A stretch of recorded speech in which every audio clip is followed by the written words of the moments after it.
97.3 ESPN presents The Sports Bash with Mike Gill. It's time for Football at 4 with Geoff Mosher, powered by InsideTheBirds.com. We expect to win every time we step on the field. That's just the mindset that we have. Now, live from inside the Matt Black Kia Studios, it's Football at 4.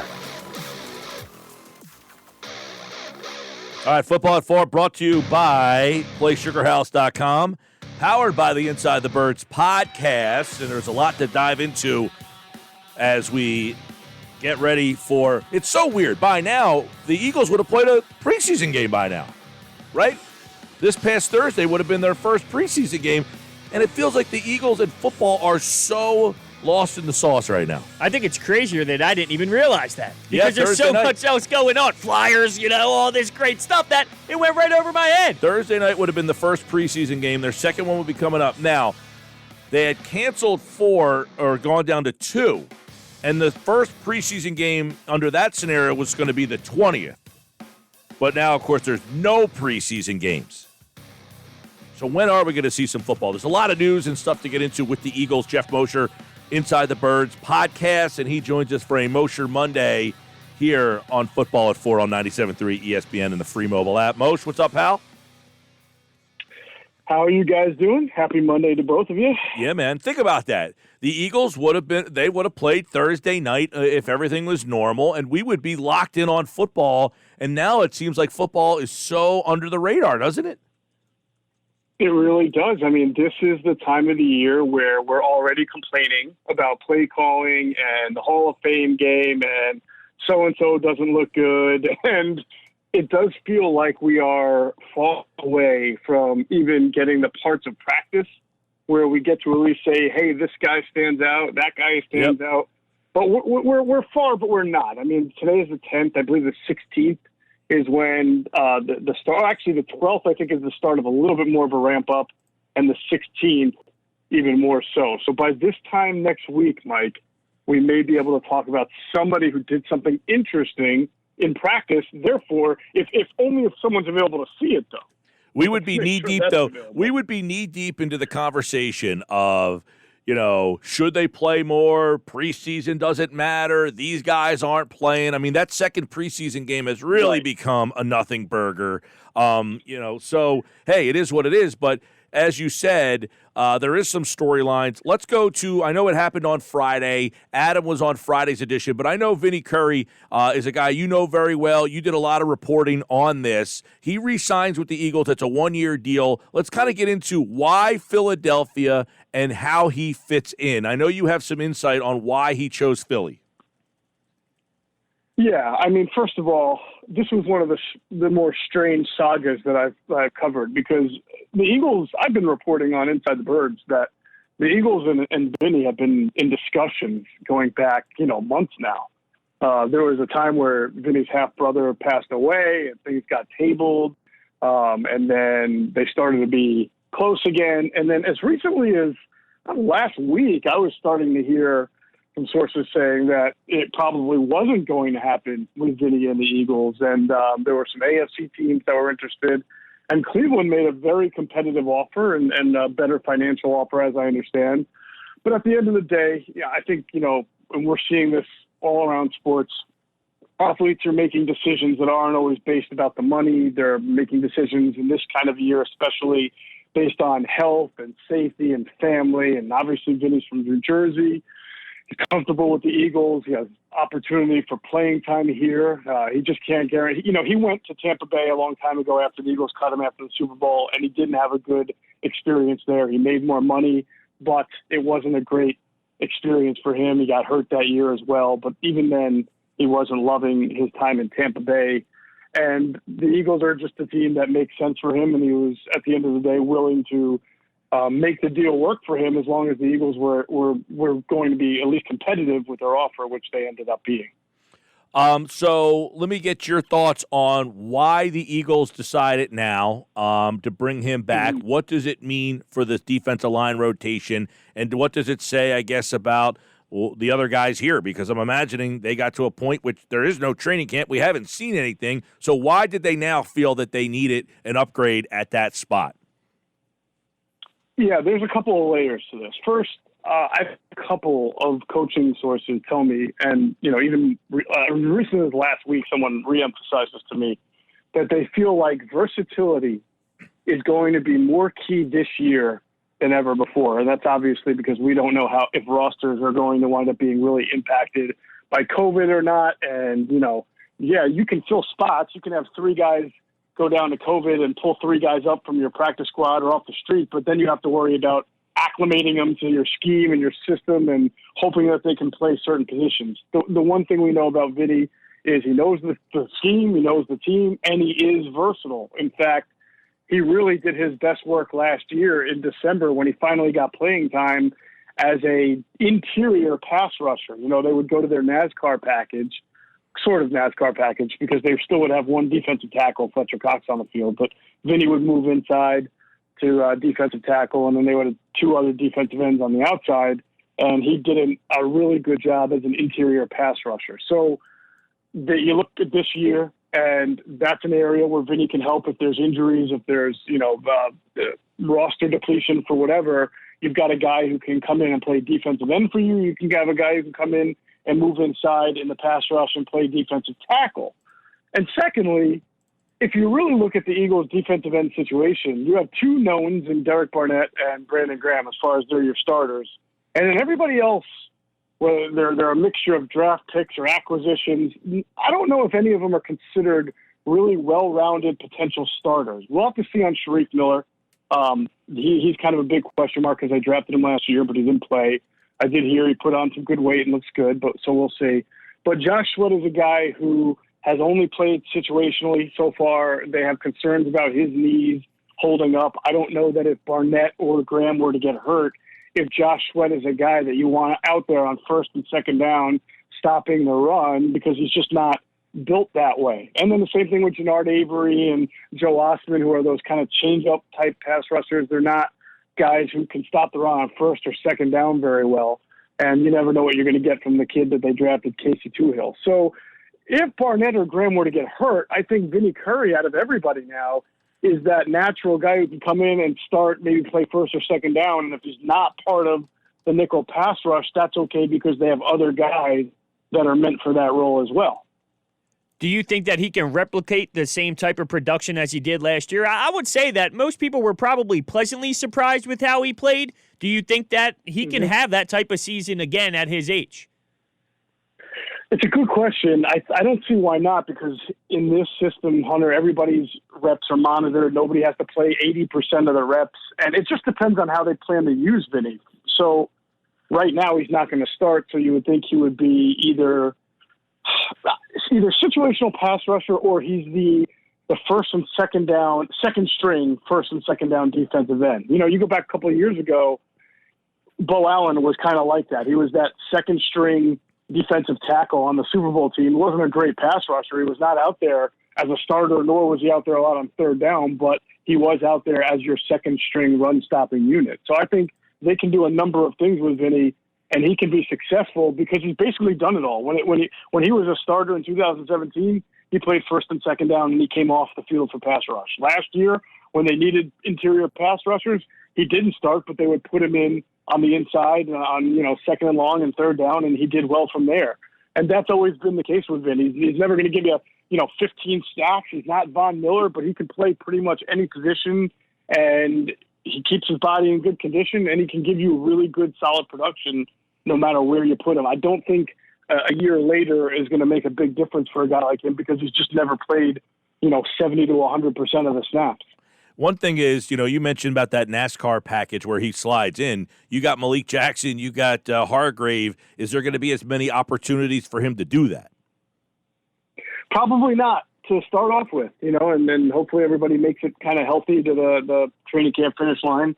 Ideally, if things are going well for the Eagles, as you mentioned, Mike, they've got a trio of interior pass rushers. They already have to figure out how to get those 3 defensive tackles on the field and maximize their production. So I think right now they see Vinny as a backup defensive end. And, again, he's probably going to come in on 1st. And, if the Eagles defenses are on the field, right, and you've got Barnett and you've got Graham, and the opponent picks up a couple of 1st downs and they're driving. Well, those guys are going to get subbed out, and Vinny and somebody else are going to get subbed in for a series or two to keep legs fresh. That's how I see it now. And then we'll just see as the season goes on, as the pass rush packages develop, if there's a role for Vinny in that. I'm looking at you bring Vinny Curry back, and I was reading an article today at ESPN.com, one of the insider articles about teams' rankings of top 25-year-old talent and under. On that list, Philadelphia ranked 29th in the league, which is essentially, third or fourth from the bottom. So what is the message when you bring Vinny Curry in? He's an older guy. I mean, is this suggesting that the Eagles, they don't have apparently ESPN doesn't look at their younger players on this roster and say, hey, they got a lot of young guys coming through the pipeline. This move kind of says, hey, we think we can win a Super Bowl this year, doesn't it? Well, I don't think the moves that the team makes are ever – I don't think any offseason is ever geared toward not winning the Super Bowl. I think Howie's been pretty upfront. He said some offseasons you definitely have to treat differently, and you have to start to replenish your roster with younger talent. That's why they did this year with the draft. They had a lot of picks, used almost all of them, if not all of them, double digits, I believe, in draft pick selections. But they're not just trying to refurbish or rebuild in a year. They're also trying to win, and the offensive and defensive lines are an area that they always look to fortify. So they'll put that risk down to bring in a Jason Peters and a Vinny Curry to be strong there, because they know that being strong there gives them a better chance to win the Super Bowl. The question is, are you stunting the development of some of those youth? You can make that argument for Matt Pryor. Certainly was going to have an opportunity to start with Jason Peters, now probably not. And you can make the argument sort of, I guess similarly, for whoever doesn't make the team at defensive end, because Vinny does. But that might be someone like Casey Tuhill, who's a 7th-round pick. It might be Joe Osman, who is a rookie free agent. It's not like either of those two, Peters or Vinny, are standing in the way of a 1st or a 2nd-round pick making his mark on this team. Geoff Mosher, Inside the Birds podcast, of course, football at 4. Vinny Curry signed last week, and late last week, getting some more insight on that move. There was some thought that he had a better deal, correct, from Cleveland, was it? Yeah, that's my understanding. So the fact that he decides to come here, and I guess the COVID stuff has a lot to do with it and all that stuff, does that suggest that he thinks he's going to have a bigger role here? Or were they going to have similar roles? Probably similar. I mean, Cleveland has 2 pretty good starters at defensive end as well, right? They have Myles Garrett, one of the nicest young pass rushers in the league. And they have, who's the veteran that came over from the Giants, whose name, Olivier Vernon? Yep. Right, and I believe they've got Adrian Claiborne as a 3rd or a 4th defensive end. So I think it's fairly similar. But here's the thing: when you go to a place like Vinny did in Tampa, right, you just don't get the benefit of the doubt. When he was in Tampa, he got hurt a little bit, and then there was a defensive end there whose names escaped me. He was a Penn Stater, so I should remember his name. He had actually come over from Cleveland, who got a few reps in there and wound up having a few sacks while Vinny was out, and then they kind of said, all right, we're going to stick with this. We're going to stick with the hot hand, right? And you go to Cleveland, you just never know. New coaching staff, new regime. When you're in Philadelphia and you've performed and the coaches know what you can do, be less inclined to skip over you, I think. They'll go to old reliable when they need it. And, again, the comfort, the scheme, everything. So Vinny's looking at this saying, in order to get snaps, I have to basically beat out Josh Sweat, who I was outperforming last year by December anyway, Sharif Miller, who's never played a game, Jannard Avery, who's only played a few snaps as an Eagle and is really not a defensive and a pure 4-3 D end as the others are.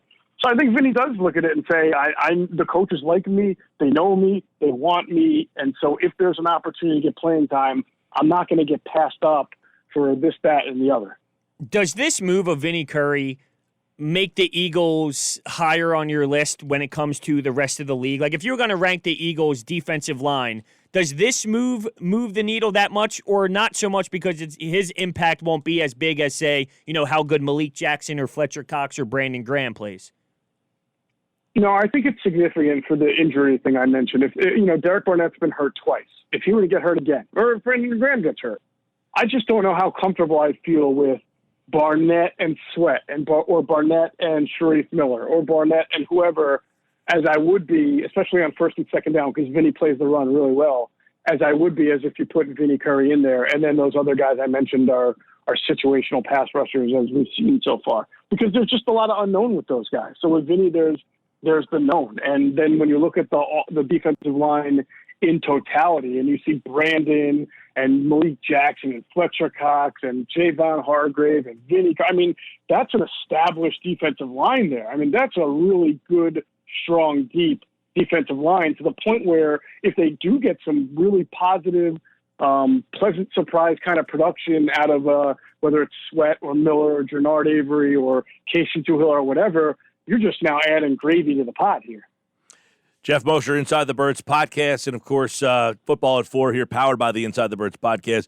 What's the story with Jatavis Brown? I mean, this kind of came out of right field. I don't know what kind of role he would have had, but here's a position that they really need help, and they just lost the guy that they brought in here this offseason. Yeah, and it's been interesting to me to see kind of the wave of reaction turn against Jatavis Brown. So now people are I've seen on Twitter or social media, even some people on our Inside the Birds Facebook group page saying, I don't know if this is a big deal. He wasn't going to make a team anyway. It's not that good. When he was on the team, it's like, oh, we expect a lot. This guy's athletic. He have a way better year. But as soon as he's off the team, it's like, he wasn't that good anyway. Look, all I can tell you is, I know this from a coaching source, that this shocked them. They did not see it coming. It wasn't something COVID related. It wasn't something that they could have predicted. And it really was about Jatavis on his own deciding that he was done with football. And, without hearing from Jatavis himself, it's hard to get inside his head, speak for him. But, he is a guy who has dealt with injuries in the past. And we've seen this with guys who played linebacker, whether it's the head injuries or even Andrew Luck as a quarterback. He was just tired of rehabbing, and he gave it up. And we're seeing that a little bit more these days, where guys are really looking out for their bodies and their future. And he just told the team, I'm sorry, that's it. I'm just not in it anymore.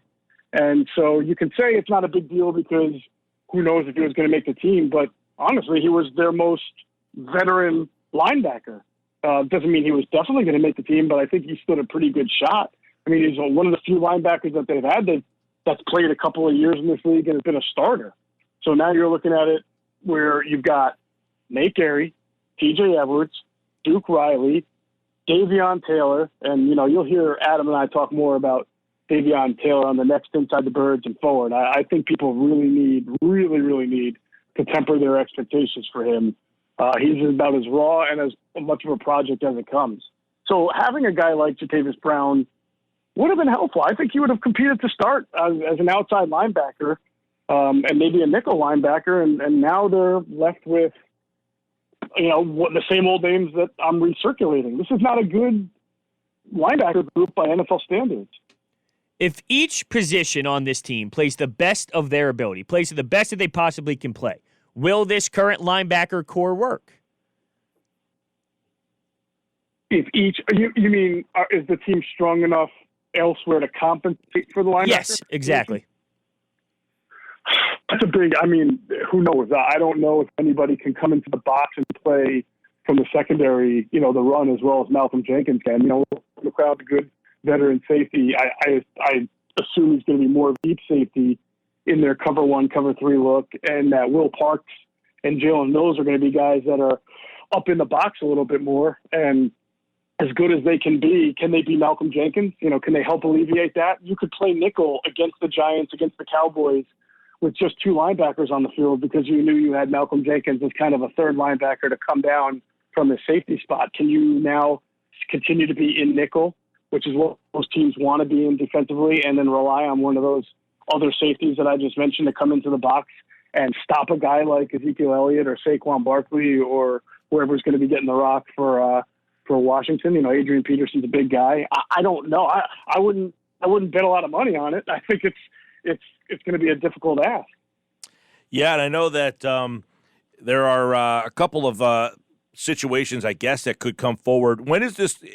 Typically you're in training camp. You'll get a couple of veterans cut, or you get that wave of cuts. Do you anticipate that happening? Yes, I've anticipated it for a while. I thought Howie might add linebacker group even before the start of camp, and maybe he still will before they start to, really ramp up the next week or so. Maybe he will add somebody. Maybe he'll wait. He'll get a look at the young guys here throughout camp and then wait until those cuts are made and then maybe make a waiver wire addition. But I would be stunned if he didn't make some kind of veteran addition to this group. Stunned. All right, there you go. Geoff Mosher would be stunned if they don't bring in a guy. I mean, is there a guy that's still free, or do you think he's on another roster right now? Well, the funny thing is, we were going through, Adam Kaplan and I were going through free agents, right, at the linebacker position, and as they are every year in August, it's not good, right? You go look at the names, and some of them I don't have off the top of my head right now, but he named 3 or 4, and both of us agree that's not really good.